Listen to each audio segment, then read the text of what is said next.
Hello, my dear students, and welcome to Madhu's classes. ଆଜି ଆମେ class 7 ର social science ର ଭାରତର ଜଳବାୟୁ ବିଷୟର କ୍ୱେଶ୍ଚିନ୍ ଆନ୍ସରକୁ ଅଭ୍ୟାସ କାର୍ଯ୍ୟକୁ ଆଜି ଏହି ଭିଡିଓରେ ଡିସ୍କସ୍ କରିବା ହେଲା।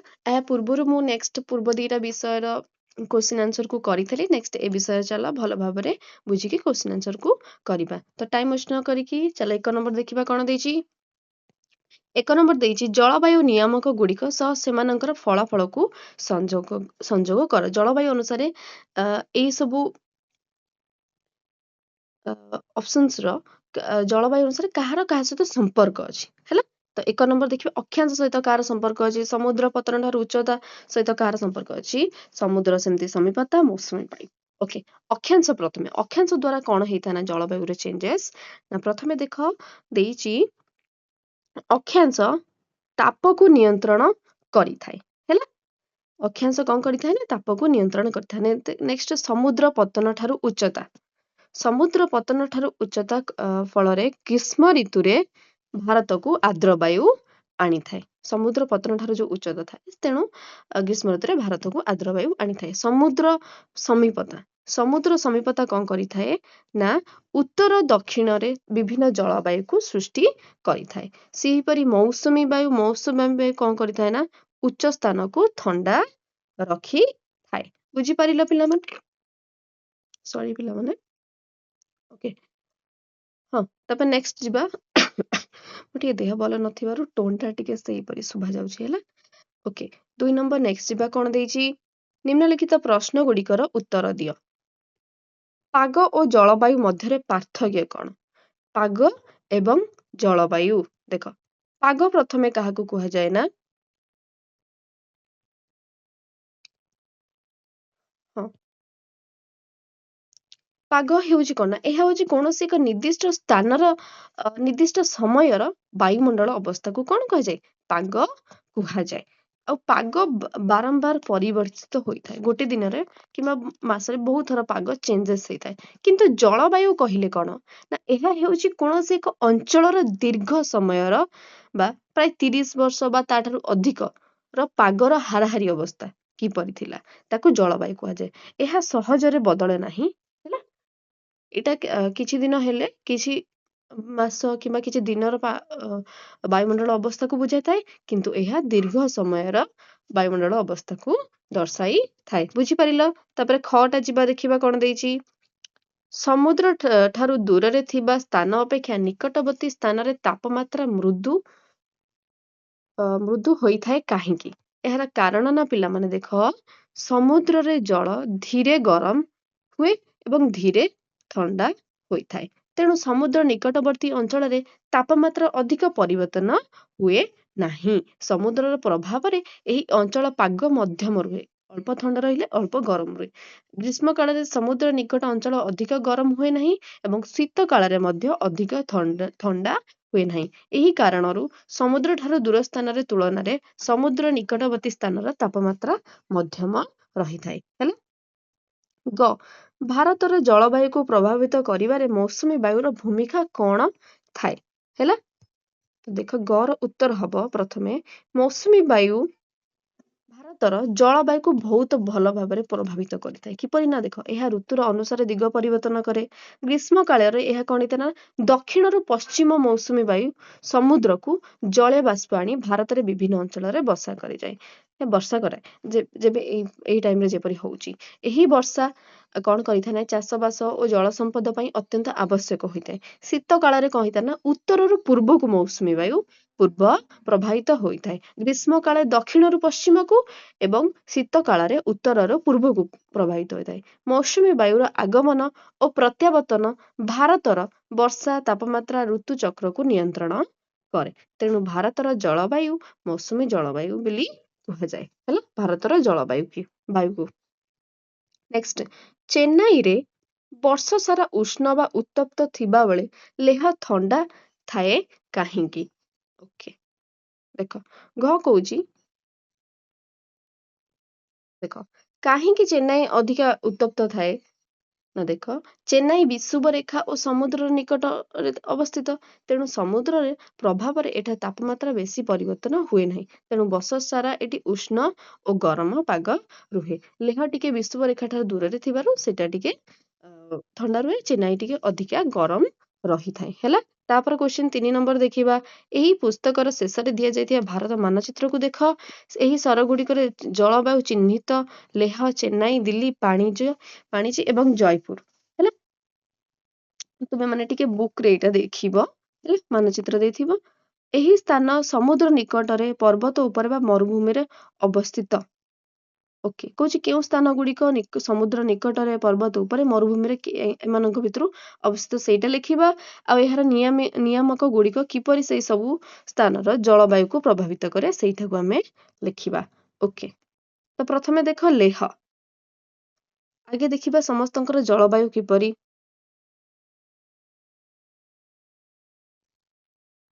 ଦେଖ ପ୍ରଥମେ ଲେହର ହଉଛି କଣ ନା ଶୀତଳ ଏବଂ ଶୁଷ୍କ ଜଳବାୟୁ, ଚେନ୍ନାଇର ହଉଛି ଉଷ୍ଣ ଏବଂ ଆର୍ଦ୍ର ଜଳବାୟୁ, ଦିଲ୍ଲୀର ଚରମ ଜଳବାୟୁ ଅଟେ, ପାଟନାର ଉଷ୍ଣ ଆଉ ଆର୍ଦ୍ର ଜଳବାୟୁ, ଜୟପୁରର ଉଷ୍ଣ ଏବଂ ଶୁଷ୍କ ଜଳବାୟୁ ଅଟେ। ପିଲାମାନେ ଏଟା ଟିକେ ପାଟନା ନୁହଁ ପାଣିଜୀ ହବ। ହେଲା, ପାଣିଜୀ, ଭୁଲରେ ପାଟନା ଲେଖିଦେଇଛି, ଟିକେ କରେକ୍ସନ କରିଦବ। ପାଟନା ହବନି, ପାଣିଜୀ ହବ। ଓକେ, ଲେହ କଣ ହେଇଥାଏ ନା ପର୍ବତ ଉପରେ ଥାଏ।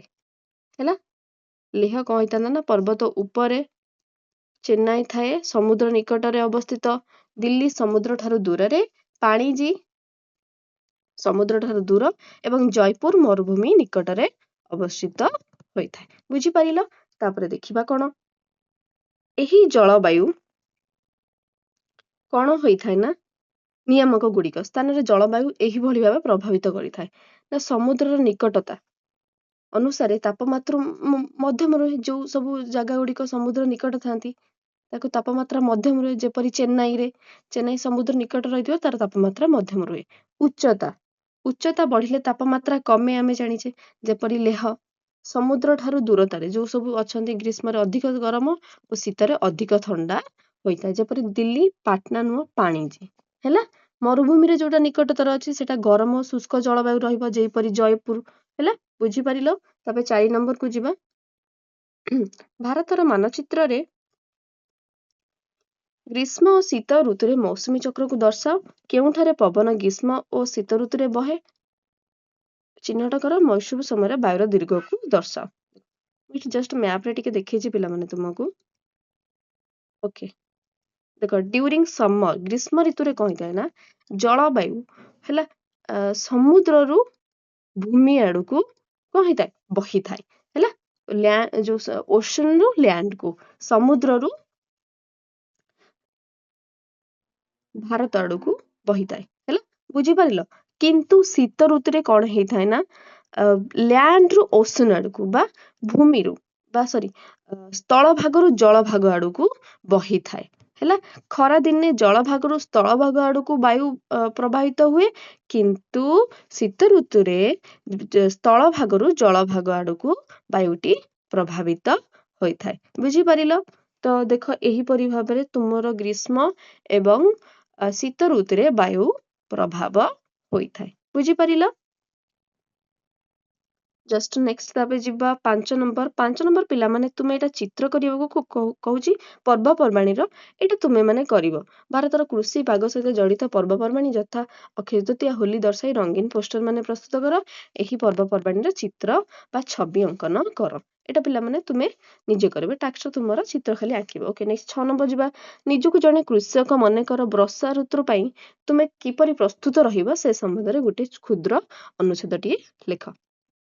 ଦେଖ ଆମେ କିପରି ବର୍ଷା ଋତୁ ପାଇଁ ସଜାଗ ରହିବା। ପ୍ରଥମେ ଯଦି ମୁଁ କୃଷକ ହେଇଥାନ୍ତି, ବର୍ଷା ଋତୁ ଆସିବା ପୂର୍ବରୁ ମୁଁ ମୋ ଜମିର ଆଳବନ୍ଧକୁ ଗୁଡ଼ିକୁ ସଜାଡି ଦେବି, ଯେପରି ବର୍ଷା ଜଳ ସହଜରେ ସଂରକ୍ଷିତ ହୋଇପାରିବ। ଭଲ କିସମର ଧାନ ଓ ଅନ୍ୟାନ୍ୟ ବିହନ ସଂଗ୍ରହ କରି ରଖିବି। ଲଙ୍ଗଳ ଓ ଅନ୍ୟାନ୍ୟ କୃଷି ଉପକରଣ ଗୁଡ଼ିକୁ ପ୍ରସ୍ତୁତ ରଖିବି, ଯାହାଦ୍ୱାରା ପ୍ରଥମ ବର୍ଷା ହେବା କ୍ଷଣି ମୁଁ ଠିକ ସମୟରେ ବିହନ ବୁଣିବି ଏବଂ ଚାଷ କାମଟି ଆରମ୍ଭ କରିପାରିବି। ବୁଝିପାରିଲ? ବୁଝିପାରିଲା ପିଲାମାନେ? ନେକ୍ସଟ ତାପରେ 7 ନମ୍ବରକୁ ଯିବା, କଣ ଦେଇଛି ଦେଖିବା। ଦେଖ, ପ୍ରାକୃତିକ ବିପର୍ଯ୍ୟୟ, ବାତ୍ୟା, ବନ୍ୟା, ଭୂସ୍ଖଳନ ଓ ବନ୍ୟାଗ୍ନିକୁ ଚିହ୍ନଟ କର। ଏଗୁଡ଼ିକ କାରଣ ଓ ପ୍ରଭାବ ସମ୍ପର୍କରେ ଛୋଟ ପ୍ରବନ୍ଧ ଲେଖ। ଏଗୁଡ଼ିକ ପ୍ରଭାବକୁ ହ୍ରାସ କରିବା ପାଇଁ ବ୍ୟକ୍ତି, ଗୋଷ୍ଠୀ, ସରକାର କି ପଦକ୍ଷେପ ସବୁ ନେଉଛନ୍ତି ସେଇ ସମ୍ବନ୍ଧରେ ପରାମର୍ଶ ଦିଅ। ହେଲା, ତ ଚାଲ ଦେଖିବା। ଲେଖିବା ପ୍ରଥମେ ବାତ୍ୟାର, ବନ୍ୟାର, ଭୂସ୍ଖଳନ, ବନ୍ୟାଗ୍ନିର କାରଣ କିପରି ହେଉଛି, ଏହାର କାରଣ କଣ, ପ୍ରଭାବ କଣ ଏମାନଙ୍କର, ଏବଂ ଏହି ପ୍ରଭାବକୁ ହ୍ରାସ କରିବା ପାଇଁ ବ୍ୟକ୍ତି, ଗୋଷ୍ଠୀ, ସରକାର ପକ୍ଷରୁ କି ପଦକ୍ଷେପ ସବୁ ନିଆଯାଉଛି ସେଇଟା ଲେଖିବା। ହେଲା ପିଲାମାନେ? ଦେଖ ପିଲାମାନେ, ପ୍ରଥମେ ବାତ୍ୟା କଣ? ତ ଦେଖ, ବାତ୍ୟା କହିଲେ କଣ ନା, ସମୁଦ୍ର ଉପରେ ନିମ୍ନଚାପ ସୃଷ୍ଟି ହୋଇ ପ୍ରବଳ ବେଗରେ ପବନ ଘୂର୍ଣ୍ଣିତ ହେବା ସହ ଭାରି ବର୍ଷା ହେଲେ ତାକୁ ବାତ୍ୟା କୁହାଯାଏ। ଆମେ ମାନେ ତ ଓଡିଶାରେ ବିଭିନ୍ନ ପ୍ରକାର ବାତ୍ୟା ସବୁ ହୋଇକି ଗଲାଣି ଅଲରେଡି, ବହୁତ ସାରା ବାତ୍ୟା। ତ ତୁମେ ମାନେ ବାତ୍ୟା ହେବାର ବି ଦେଖିଥିବ, ବହୁତ ସମୟ ବାତ୍ୟା ହେବା ତୁମେ ଅନୁଭବ କରିଥିବ। ବାତ୍ୟା କିପରି ହଉଛି ଦେଖ, ଏମିତି ଚିତ୍ର, ପବନ ବହୁଥିବ ଜୋରେ, ବର୍ଷା ଜୋରେ ହଉଥିବ। ହେଲା, ତ ଦେଖିବା ବାତ୍ୟାର କାରଣ କଣ ନା, ସମୁଦ୍ର ପୃଷ୍ଠରୁ ତାପମାତ୍ରା ବଢିବା, ସମୁଦ୍ର ଉପରେ ନିମ୍ନଚାପ ସୃଷ୍ଟି ହେବା, ଉଷ୍ଣ ଆର୍ଦ୍ର ବାୟୁ ଉପରକୁ ଉଠିବା, ନିମ୍ନାଞ୍ଚଳ ଅଞ୍ଚଳକୁ ଚାରିଆଡୁ ପବନ ଦ୍ରୁତ ଗତିରେ ପ୍ରବେଶ କରିବା, ପୃଥିବୀର ଘୂର୍ଣ୍ଣ ଯୋଗୁଁ ପବନ ଘୂର୍ଣ୍ଣିତ ହେବା, ଏହି ସବୁ କିଛି କାରଣ ଲାଗି ବାତ୍ୟା ସୃଷ୍ଟି ହୋଇଥାଏ। ଆଉ ବାତ୍ୟାର ପ୍ରଭାବ ସବୁ କଣ ନା, ଘର ଦ୍ୱାର, ଗଛପତ୍ର ସବୁ କଣ ହେଇଯିବ, ନଷ୍ଟ ହୋଇଯିବ, ଫସଲ ଓ ଚାଷ ଜମିର ବ୍ୟାପକ କ୍ଷତି ହୁଏ, ଏବଂ ବିଦ୍ୟୁତ ଯୋଗାଯୋଗ ବ୍ୟବସ୍ଥା ଏମାନଙ୍କ ମଧ୍ୟରେ ବାଧାପ୍ରାପ୍ତ ହୋଇଥାଏ। ଭାରି ବର୍ଷା ଓ ଜଳପ୍ଲାବନ ହୋଇପାରେ, ଜୀବନ ହାନି ଓ ଆର୍ଥିକ କ୍ଷତି ମଧ୍ୟ ହୋଇଥାଏ ବାତ୍ୟାର ପ୍ରଭାବ ଲାଗି। ତ ପ୍ରଭାବ ହ୍ରାସ ପାଇଁ ପଦକ୍ଷେପ ସବୁ କଣ ନିଆଯାଇ ପାରିବ ନା, ଦେଖ, ବ୍ୟକ୍ତିଗତ ଆଗେ କଣ ନେଇପାରେ, ସରକାରୀ ସତର୍କ ସୂଚନା ମାନି ନିରାପଦ ଆଶ୍ରୟସ୍ଥଳୀକୁ ଯିବା, ଜରୁରୀ ସାମଗ୍ରୀ ପ୍ରସ୍ତୁତ ରଖିବା। ହେଲା, ଗୋଷ୍ଠୀ ମାନଙ୍କ ଦ୍ୱାରା ଲୋକମାନଙ୍କୁ ସଚେତନ କରିବା ଓ ଉଦ୍ଧାର ଏବଂ ରିଲିଫ କାର୍ଯ୍ୟ ମଧ୍ୟ ସହଯୋଗ କରିବା। ତାପରେ ବନ୍ୟା କଣ ଦେଖିବା ପିଲାମାନେ। ଦେଖ, ବନ୍ୟାର ଗୋଟେ ଚିତ୍ର, ବନ୍ୟା ଏବେ ବି ଜଷ୍ଟ ବାଲେଶ୍ୱରରେ ହେଇଛି, ଆସାମରେ ହେଇଛି, ତୁମେ ମାନେ ଦେଖିଥିବ ନ୍ୟୁଜରେ, ହଁ ନା ନାଇଁ? ଆଗେ ବନ୍ୟା କଣ? ବନ୍ୟା ହଉଛି ଅତ୍ୟଧିକ ବର୍ଷା, ନଦୀର ଜଳସ୍ତର ବୃଦ୍ଧି କିମ୍ବା ଜଳପଥରେ ଅଧିକ ପାଣି ଜମି ଭୂମିର ଅଞ୍ଚଳରେ ବୁଡିଗଲେ, ମାଡି ଆସିଲେ ତାହାକୁ ବନ୍ୟା କୁହାଯାଏ। ଚିତ୍ରରେ ଦେଖିପାରୁଥିବ କିପରି ଏଠି ବନ୍ୟା ହେଇଛି, କିପରି ଚାରିଆଡେ ପାଣିଟି ମାଡି ଯାଉଛି। ହେଲା, ନେକ୍ସଟ ଦେଖିବା କାରଣ କଣ ଏହାର। ଦେଖ, ଅତ୍ୟଧିକ ବର୍ଷା ଲାଗି ମଧ୍ୟ ବନ୍ୟା ହୋଇଥାଏ। ଆଉ କଣ ସବୁ କାରଣ ନା, ନଦୀର ଜଳସ୍ତର ବୃଦ୍ଧି ହେଲେ ବନ୍ୟା ହୋଇଥାଏ, ନଦୀ ବନ୍ଧ ଭାଙ୍ଗିବା ଦ୍ୱାରା, ଜଳ ନିଷ୍କାସନ ବ୍ୟବସ୍ଥା ଖରାପ ଦ୍ୱାରା, ଏବଂ ଜଙ୍ଗଲ ନଷ୍ଟ ହେବା ଦ୍ୱାରା ଘର ଦ୍ୱାର ଓ ରାସ୍ତା ବୁଡିଯାଏ, ଫସଲ ନଷ୍ଟ ହୁଏ। ପିଲାମାନେ ଟିକେ ଏଠି ମିଷ୍ଟେକ୍ ହେଇଯାଇଛି ନା, କାରଣ ଦେଖ ଏତିକି ପିଲାମାନେ ଲେଖିବ, ଜଙ୍ଗଲ ନଷ୍ଟ ହୋଇଯାଏ, ସରି ବ୍ୟବସ୍ଥା ଖରାପ ଦ୍ୱାରା, କାରଣ କଣ ନା ଏତିକି। ହେଲା, ଆଉ ଏତିକି ବାକି ହଉଛି ତୁମର କଣ ନା, କଣ ନା ପ୍ରଭାବ। ହେଲା, ଟିକେ ମିଷ୍ଟେକ୍ ହେଇଯାଇଛି ଏଡିଟିଂ ରେ, ତାର ପ୍ରଭାବ ଏତିକି, ଇଏ ହଉଛି କଣ ନା କାରଣ। ତ କାରଣ କଣ ସବୁ ଦେଖିଲେ, ଅତ୍ୟଧିକ ବର୍ଷା ଯୋଗୁଁ ନଦୀର ଜଳସ୍ତର ବୃଦ୍ଧି, ନଦୀବନ୍ଧ ଭାଙ୍ଗିବା, ଜଳ ନିଷ୍କାସନ ବ୍ୟବସ୍ଥା ଖରାପ ହେବା। ହେଲା, ତ ଜଙ୍ଗଲ, ତାପରେ ପ୍ରଭାବ କଣ ପଡିଥାଏ, ଜଙ୍ଗଲ ନଷ୍ଟ ହେଇଯାଇଥାଏ, ଘର ଦ୍ୱାର ସବୁ, ରାସ୍ତା ସବୁ ବୁଡି ଯାଇଥାଏ, ଫସଲ ନଷ୍ଟ ହୋଇଯାଇଥାଏ, ପାନୀୟ ଜଳ ଦୂଷିତ ହୁଏ, ବିଭିନ୍ନ ରୋଗ ବ୍ୟାପିଥାଏ ଏବଂ ଜୀବନ ସମ୍ପତ୍ତିରେ ମଧ୍ୟ ହାନି ହୋଇଥାଏ। ହଁ ନା ନାଇଁ? ଦେଖ, ଚିତ୍ରରେ ତମେ ଦେଖିପାରୁଥିବ କିପରି ଲୋକମାନଙ୍କର ସବୁ ଘର ସବୁ ବୁଡି ଯାଉଛି, ଫସଲ ବୁଡି ଯାଉଛି, ହଁ ନା ନାଇଁ? ବହୁତ କଷ୍ଟ ସାଧକ ହେଇ ପଡୁଛି।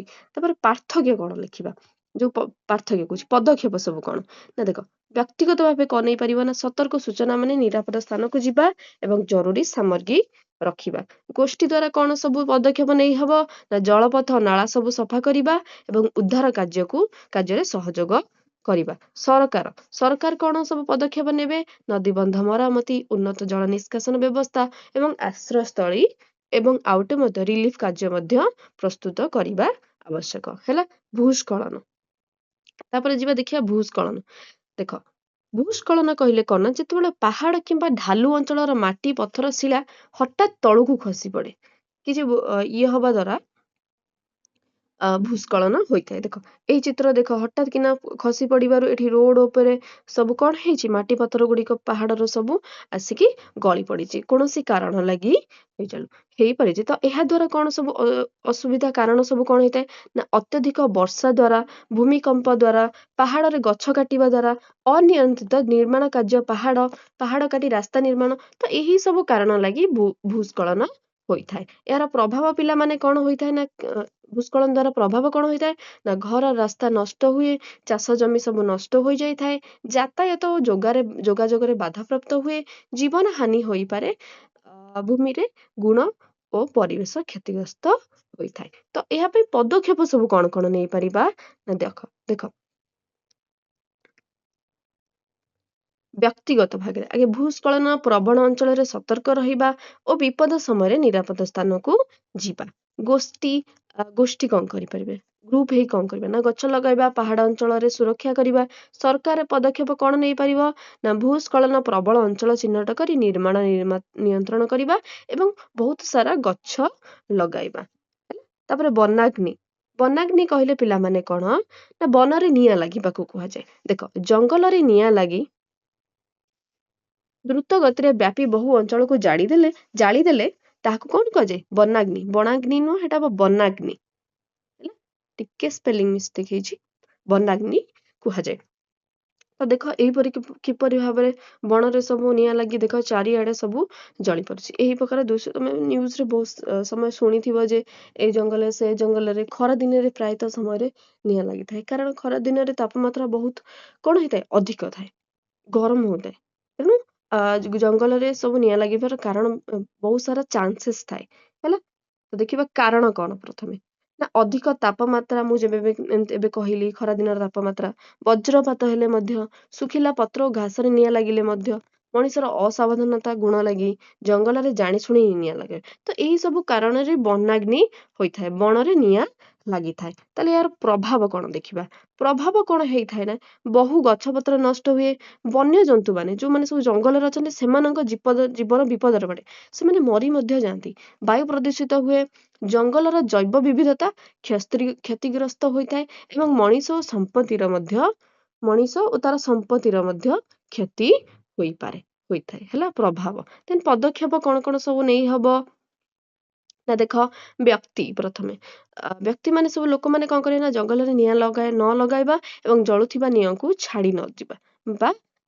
ନିଆଁକୁ ଛାଡ଼ି ମାନେ ଲିଭାଇବା।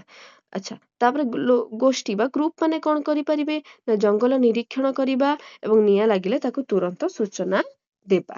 ହେଲା, ସରକାର କଣ କରିପାରିବେ ନା, ଅଗ୍ନି ନିରୀକ୍ଷଣ ବ୍ୟବସ୍ଥା, ଅଗ୍ନି ନିର୍ବାପରଣ ଦଳ ଓ ଜଙ୍ଗଲ ସୁରକ୍ଷାକୁ ବ୍ୟବସ୍ଥାକୁ ସୁଦୃଢ କରିବା, ପୂର୍ବ ସତର୍କ ସୂଚନା ଦେବା, ଆଶ୍ରୟସ୍ଥଳୀ ପ୍ରସ୍ତୁତ ରଖିବା ଏବଂ ଶୀଘ୍ର ଉଦ୍ଧାର ଏବଂ ରିଲିଫ ବ୍ୟବସ୍ଥା ରଖିବା। ବୁଝିପାରିଲ ପିଲାମାନେ? ତ ତୁମର ଏଇଠି ଭାରତର ଜଳବାୟୁ ବିଷୟର କ୍ୱେଶ୍ଚିନ୍ ଆନ୍ସର ମୁଁ ସବୁ କଭର ଅପ୍ କଲି, ସବୁ ସାରିଦେଲି। ଆଶା କରୁଛି ତୁମେ ମାନେ ସବୁ କ୍ୱେଶ୍ଚିନ୍ ଆନ୍ସରକୁ ଭଲ ଭାବରେ ବୁଝିଥିବ। ଯଦି କିଛି ଡାଉଟ୍ ଥିବ ଦେନ୍ ମୋତେ କମେଣ୍ଟ ବକ୍ସରେ ଜଣାଇ ପାରିବ। ଯଦି ମୋ ଭିଡ଼ିଓଟି ଭଲ ଲାଗିଲା ଦେନ୍ ମୋ ଭିଡ଼ିଓକୁ ଲାଇକ୍ କରିବ ଆଣ୍ଡ ନେକ୍ସଟ ସବୁ ବିଷୟର କ୍ୱେଶ୍ଚିନ୍ ଆନ୍ସର ଏବଂ ଭଲ ଭାବରେ ବୁଝିବାକୁ ପାଇଁ ମୋ ଚ୍ୟାନେଲକୁ ସବସ୍କ୍ରାଇବ୍ କରିବ। ଓକେ ପିଲାମାନେ, ତ ଏଇଠି ମୁଁ ଏଇ କ୍ଲାସଟିକୁ ଏଣ୍ଡ କରୁଛି। ହେଲା, ବାଇ ବାଇ ମାଇ ଫେଭରେଟ୍ ଷ୍ଟୁଡେଣ୍ଟସ୍, ନେକ୍ସଟ କ୍ଲାସରେ ଦେଖା ହବ।